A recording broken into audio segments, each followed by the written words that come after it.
হে hello everyone, আমি makeup artist Shampa from Tandas makeover. এটা একটা আইব্রো ভাতের মেকআপ ছিল, তো আর আমাদের লোকেশান ছিল সিঙ্গুর অভ্রভিলা।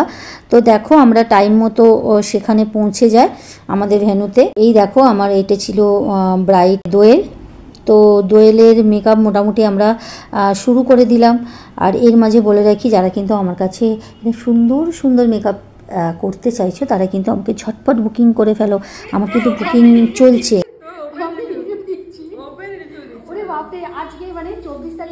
হ্যাঁ, এটা ছিল যেহেতু 23শে নভেম্বর ওর আইব্রো ভাত, আর ও 24-এর জন্য আমার 24-এর যে ব্রাইড। তো সত্যি কথা ও একজন অ্যাডভোকেট, তো আমি এটা জাস্ট একটা মজা করেই বলছিলাম যে ও কারণ আমি আর বুকিং নিতে পারিনি, বিকজ আমার সেদিনকে অনেকগুলোই ওদের বাড়ি থেকেই বুকিং হয়ে গিয়েছিল। আর দেখছি ওর দিদি সুন্দর করে রিভিউ দিল যে কতটা ভালো লাগছে। আর দেখো দোয়েলে সত্যি দোয়েলকে খুব মিষ্টি লাগছিল। তোমরা কিন্তু একটু দেখে জানিও প্লিজ যে ওকে কীরকম লাগছে। অ্যান্ড দেখো ওর বোন তো ওকে ফার্স্ট এরকম মেকআপে দেখে ইমোশনাল হয়ে গিয়েছিল।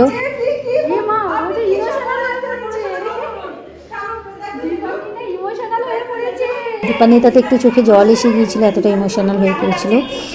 কেমন লাগছে দিদিকে?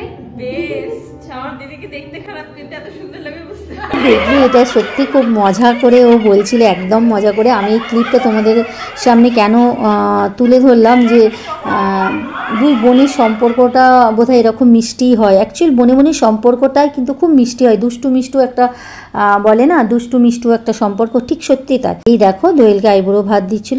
চলো আজকের জন্য টাটা, আবার দেখাবে নেক্সট ভিডিওতে।